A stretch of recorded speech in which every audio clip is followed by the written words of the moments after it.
안녕하세요. 그녀의 북살롱 미셸입니다. 네, 오늘은 법정 스님의 글을 한 편 읽어 드릴 겁니다. 스스로 행복하라 라는 스님의 글들 모아서 10주년 열반 10주년 기념으로 출간된 책 속에 수록되어 있는 한 편이고요. 제목이 파블로 카살스라고,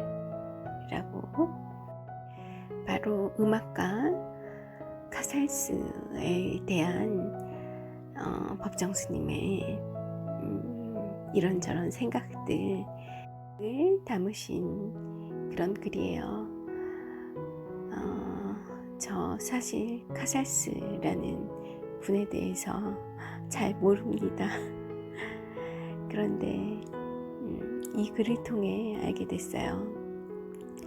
그리고 저도 유튜브로 카살스의 연주를 찾아 들었습니다. 여러분도 아마 찾아 듣게 되실 수 있을 것 같아요. 자, 낭독해 볼게요. 지난 한 해 동안 읽은 몇 권의 책 중에서 아직도 내 마음속에 생생하게 자리하고 있는 것은 첼리스트 카살스 나의 기쁨과 슬픔이라는 책이다. 엘버트 칸이 카살스로부터 직접 들은 이야기를 그 나름의 생동감이 넘치는 문장으로 엮어놓은 카살스의 초상이다. 카살스는 단순히 첼로 연주가만은 아니다. 작곡과 지휘도 함께 했지만 93년 그의 긴 생애를 통해 파시즘에 핍박받는 동족들을 아끼고 사랑하면서 세계 평화를 추구한 위대한 인류의 양심이었다. 오래전에 로맹 롤랑이 쓴 베토벤의 생애를 읽을 때의 그런 감동이었다. 이화여대 부속중학교에서 교편을 잡고 있는 조남숙 님이 지난 가을 이 책을 보내주었다. 그때 나는 일손이 바빠 저자의 말만 읽고 덮어두었다가 차분한 기회에 읽으려고 했었는데 그만 빨려들어서 잡은 참에 다 읽고 말았다. 좋은 책에는 그와 같은 빨아들이는 힘이 있는 모양이다. 지난번 생일로 나는 93세가 되었다. 물론 젊은 나이는 아니다. 그러나 나이는 상대적인 문제다. 일을 계속하면서 주위 세계의 아름다움에 빠져든다면 사람들은 나이라는 것이 반드시 늙어가는 것만을 뜻하지 않는다는 사실을 알게 될 것이다. 나는 사물에 대해서 전보다 더욱 강렬하게 느끼며 나에게 있어서 인생은 점점 매혹적이 되고 있다. 그 책은 이런 말로 시작되고 있었다. 나이는 상대적인 문제라고 했다. 옳은 말이다. 나이 들어 하는 일 없이 골방이나 양로원에 들어앉아 텔레비전이나 보면서 소일을 하고 있다면 그는 틀림없이 나이 든 노인이다. 그러나 할 일이 있어 자신에게 주어진 삶의 뜻을 순간순간 펼치면서 살아간다면 육신의 나이와는 상관없이 그는 영원한 젊음을 누리고 있는 것이 된다. 해가 바뀌면 우리는 원하건 원하지 않건 이 육신의 나이를 하나씩 더 보태게 된다. 어린이나 젊은이는 나이가 하나씩 들어가는 것이고 한창 때를 지난 사람들에게는 하나씩 빠져나가는 일이 된다. 이것은 누구에게나 해당되는 자연현상이다. 빠져나가는 세월을 아쉬워하고 허무하게 생각할 것이 아니라 주어진 삶을 순간순간 어떻게 쓰고 있느냐에 보다 관심을 가져야 한다. 카살스는 나의 작업이 바로 나의 삶이라고 이야기한다. 은퇴란 말은 낯설고 생각조차 할 수 없다는 것이다. 내 정신이 남아있는 한 은퇴는 받아들일 수 없다고 하면서 그는 이렇게 말한다. 은퇴한다는 것은 나에게는 죽기 시작한다는 것을 뜻한다. 일을 하며 실증을 내지 않는 사람은 늙지 않는다. 가치 있는 것에 대하여 흥미를 가지고 일하는 것은 늙음을 밀어내는 가장 좋은 처방이다. 나는 날마다 거듭 태어나며 날마다 다시 시작해야 한다. 93세의 노인이 이런 말을 하고 있다는 사실에 우리는 유의해야 한다.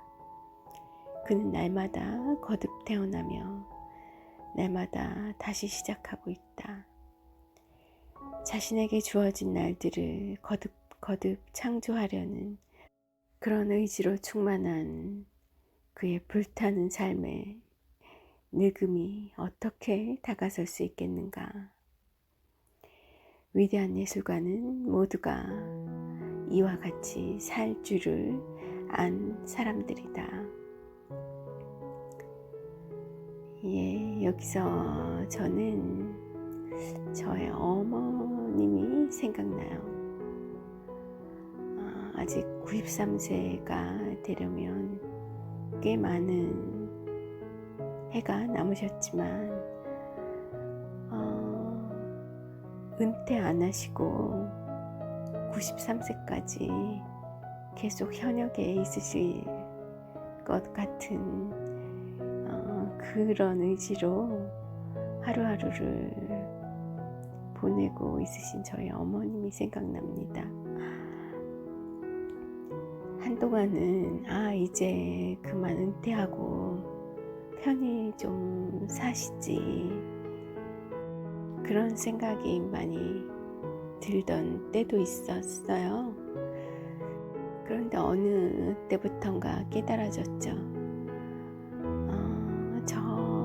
그렇게 좋아하시는 저 일이 엄마를 늙지 않게 살아있게 붙들어주고 있구나. 그 일이 엄마의 놀이고 놀이터이고 그렇구나.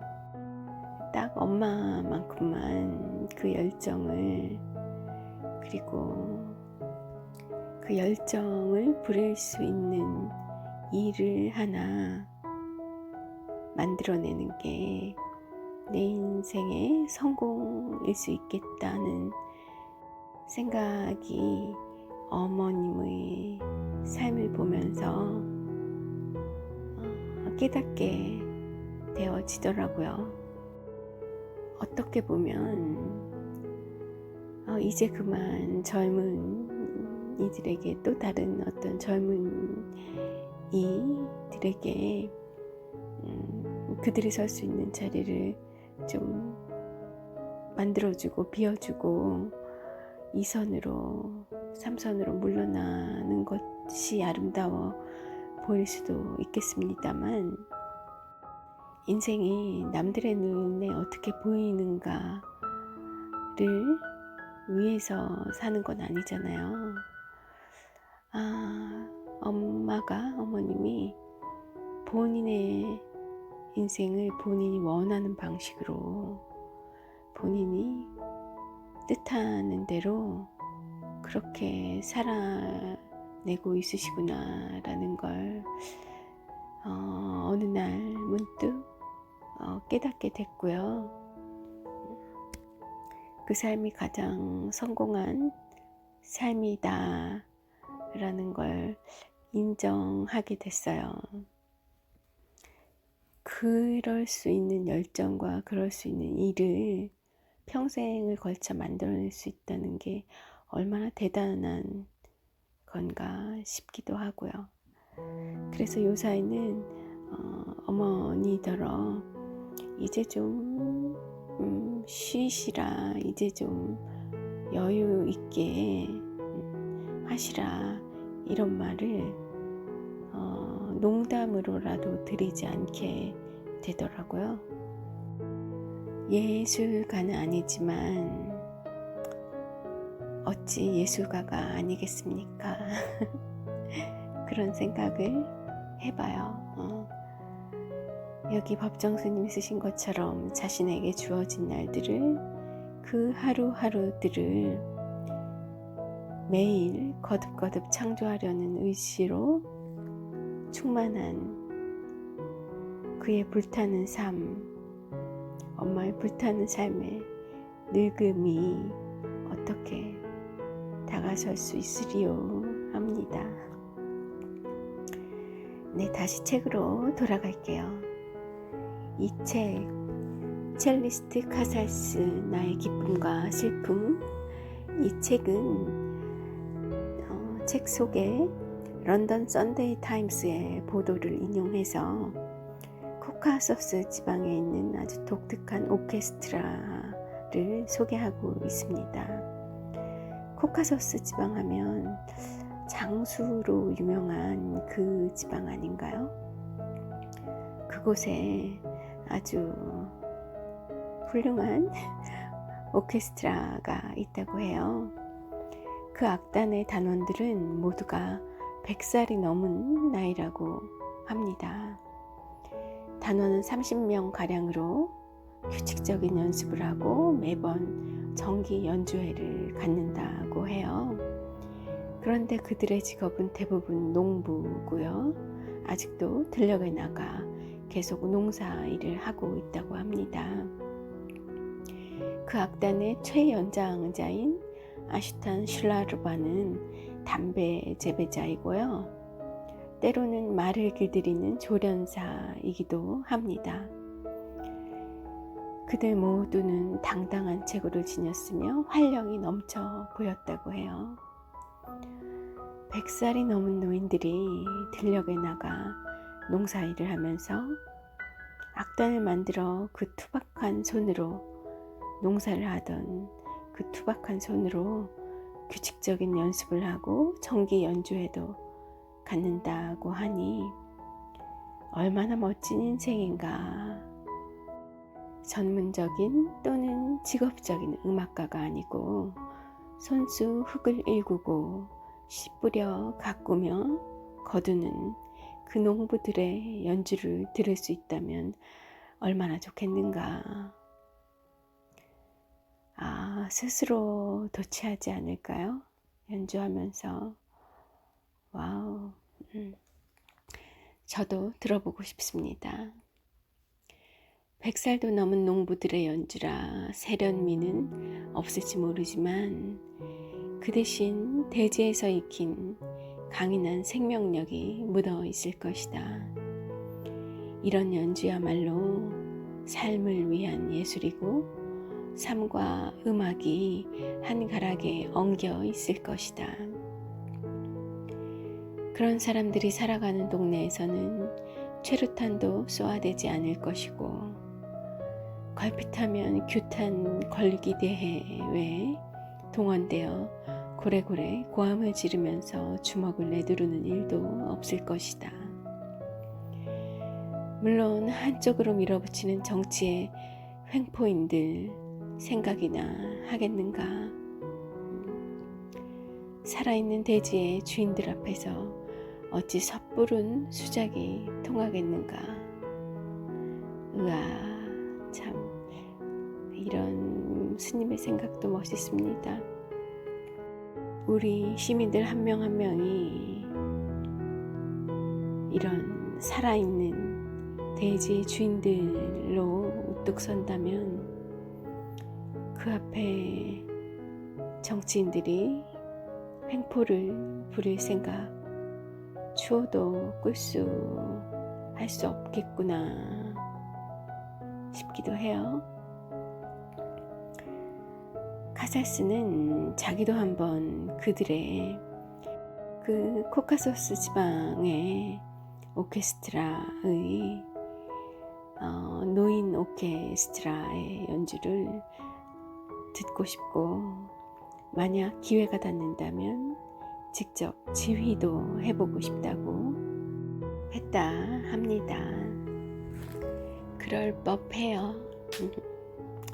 카살스는 자신의 오케스트라가 이룩한 그 큰 성공에도 불구하고 연주회가 열릴 때마다 자신을 괴롭히는 일이 한 가지 있었다고 다음과 같이 피력합니다.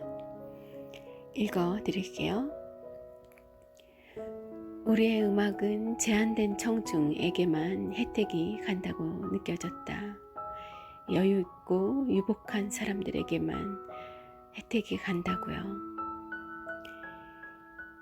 일반적으로 노동자들은 연주의 입장권을 살 수가 없었다. 간신히 돈을 모은 소수의 사람들은 맨 꼭대기층에 가장 싼 좌석에 앉았다. 나는 그들이 호사스러운 정면 1등석이나 로열 박스에 앉은 상류 계층의 사람들을 내려다볼 때 음악과는 전혀 무관한 다른 생각에 잠길 것 같았다. 나는 공장과 상점과 부두에서 일을 하는 남녀들이 우리의 음악을 듣고 즐거워할 수 있기를 원했다. 결국은 그들이 우리 고장에서 대부분의 부를 만들어내는 사람들인데 어째서 그들이 문화적인 부를 나누어 가지는 일에서는 제외되어야 한단 말인가. 네, 카살스 같은 카살스다운 생각들입니다. 그런데 카살스가 다행스럽게 생각하시라고 제가 좀 안심하시라고 제가 말을 좀 보태본다면, 사실 그 맨 꼭대기에 가장 싼 좌석이요, 저는 그 좌석을 엄청 좋아해요. 1층에 가장 좋은 좌석에서 듣는 것도 좋겠지만 사실은 어떻게 보면 그 맨 꼭대기에 그 자리가 오롯이 음악을 두 눈을 꼭 감고 그 음악에 집중하기에 얼마나 좋은 자리인지 몰라요. 두 눈을 감지 않더라도 아래 연주하는 무대를 내려다 보더라도 잘 보이지 않기 때문에 그냥 보고 있는 것이지 사실 잘 보이지 않습니다. 그러면 그 연주자들의 세세한 눈빛, 몸짓, 행동들에 신경 쓰지 않아도 되고요. 아주 온전히 소리에만 집중할 수 있는, 소리에 취할 수 있는 정말 좋은 좌석이에요. 값으로 치자면 가장 저렴한 그런 좌석이지만 1층 좌석에 앉으면 일일이 반응해 줘야 되고 그러는 게 이 청중의 예의일 것 같고 해서 이 남들의 눈을 의식하게 되더라고요. 그래서 조금 소리는 멀어질지 모르지만 또 나름의 울림이 있어요. 3층 좌석이. 그래서 저는 3층 좌석을 선호하거든요.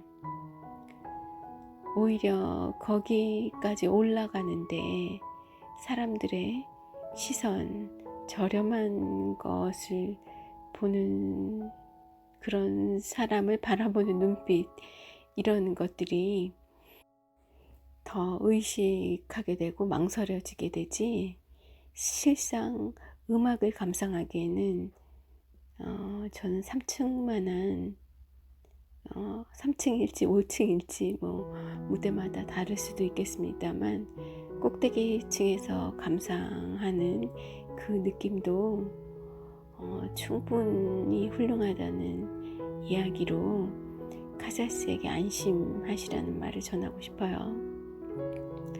자, 책으로 다시 돌아가 보죠.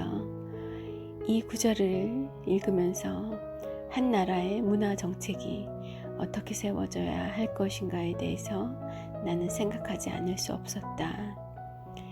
걸핏하면 문화민족이 어떻고 하는 자긍심에 도취된 소리를 듣게 되는 경우가 있는데, 우리가 진정으로 문화민족일 수 있으려면 그 문화도 각 계층에 고루 분배되도록 두루 손을 써야 한다고 생각한다. 또 다른 일화가 있습니다. 카살스에게.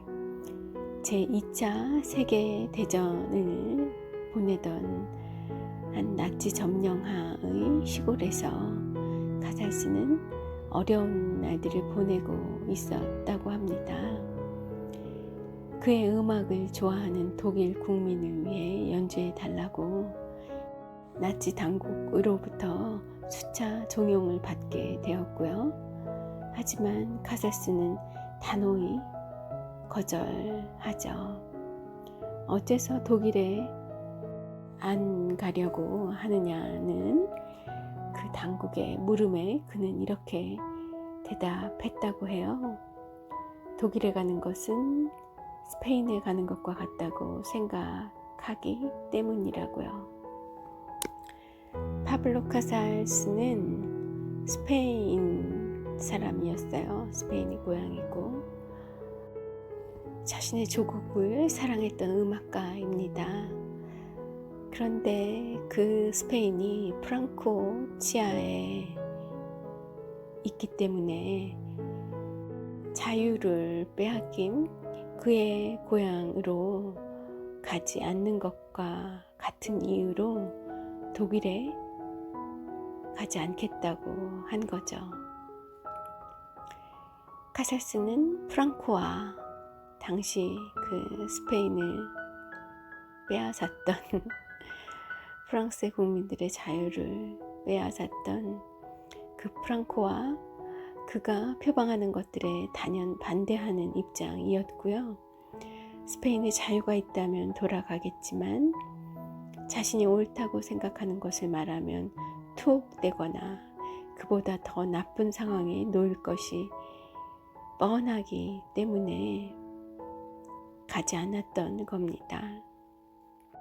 아마 돌아갔더라면 음악을 할 수 없는 상황에 놓였겠죠.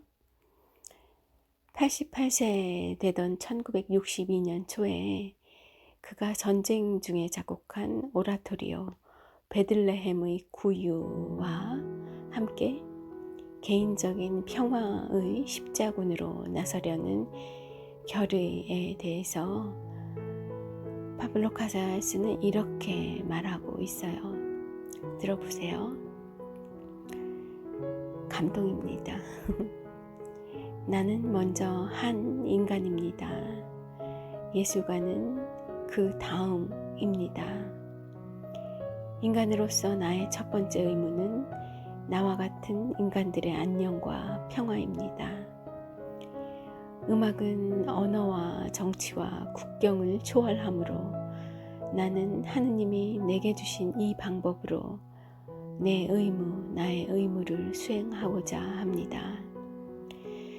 세계 평화에 내가 기여하는 바는 미약할지 모르지만 적어도 내가 성스럽게 생각하는 이상을 위해 내가 할 수 있는 모든 일을 하겠습니다. 미약할지 모르지만 내가 성스럽게 생각하는 나의 이상을 위해 내가 할 수 있는 모든 일을 하겠노라. 이 말을 그대로 삶에서 구현하신 한 음악가이고 한 예술가이고 한 인간이셨어요. 우리에게 묻고 있는 것 같죠? 질문을 던지고 있는 것 같아요. 당신이 성스럽게 생각하는 당신의 이상, 너의 이상은 무엇이냐고 묻고 있는 것 같습니다. 당신은 이 세상에, 우리가 태어난 이 세상에 어떤 기여를 하고 있습니까? 미약하더라도 말이죠. 그리고 당신은 그 가치와 이상을 위해 어떤 노력을 하고 있습니까? 어떤 하루를 만들어 가고 있습니까? 라고 질문을 하는 것 같아요. 그 방식은 각자가 다 다르겠죠. 어제 밤 늦게까지 새벽까지 저와 수다를 나눈 저희 언니는 그 가치를 위해 두 딸을 아주 열심히 아주 행복하게 아주 멋진 아이들로 어른으로 만들어가는 그 일을 하고 있고요. 저는 이상까지는 모르겠습니다. 감히 말을 못하겠고 이렇게 낭독하는 하루를 만들어 가고 있어요. 잘은 모르겠습니다만 계속 하다 보면 저의 이상도 만들어지지 않을까. 꼭 그걸 누가 이상이라고 생각해 주지 않더라도 제가 이상이라고 생각하면 되지 않을까. 그런 생각들을 해보고요. 이제 이 카살스에 대한 이야기를 좀 마무리하는 시간으로 넘어가야죠. 카살스는 그 연주에서 얻는 수익금을 전부 자신이 설립해서 운영하고 있는 인간의 존엄성과 박애정신과 평화의 증진을 도모하기 위한 기관의 기금으로 쓰일 것이라고 했어요. 정말 개인 차원의 평화의 십자군을 실행하셨던 위대한 영혼이셨네요. 이런 분의 이름도 제가 외지 못하고 살아왔네요. 예술가이기 이전에 한 인간임을 밝히고 인간적인 의무를 어떻게 이행할 것인가를 말하고 있는 이 메시지는 같은 시대인인 우리에게 시사하는 바가 적지 않다. 어떤 일터에서 무슨 일을 하며 살건 간에 우리들 한 사람 한 사람이 이토록 고귀한 인간적인 의무에 힘을 기울인다면 이 세상은 훨씬 살기 좋은 세상이 될 것이다. 이 책을 읽으면서 나는 카살스가 백악관에서 연주한 녹음으로 새들의 노래를 몇 차례 들었다. 1961년 11월 13일 밤에 케네디 대통령의 초청으로 이루어진 연주다. 이 새들의 노래는 그의 고향 카탈루냐의 민요라고 한다. 이 곡은 스페인 망명자들의 노래이며 카살스가 그의 동포를 위한 자유를 염원하는 그 심경을 가장 잘 표현한 음악이라고 한다. 아름답고 잔잔한 조금은 슬프게 들리는 소품이다. 네, 여기까지고요. 1987년도에 쓰신 스님의 글입니다. 여러분, 오늘 하루 그 여러분이 계신 바로 그곳에서 여러분의 그 고귀한 일과 그 고귀한 인간적인 의무를 다하시는 그런 소중한 하루 되시길 바랄게요. 새벽에 잠이 덜 깬 상태로 오늘 지금 아니면 낭독할 시간이 없을 아주 바쁜 하루가 될 것인지라 아침 일찍 낭독해서 올려드립니다. 좋은 하루 되시고요. 저는 또 좋은 글로, 좋은 책으로, 좋은 생각으로 찾아오겠습니다. 함께 해주셔서 감사하고요. 미셸이었습니다. 좋은 하루 되십시오.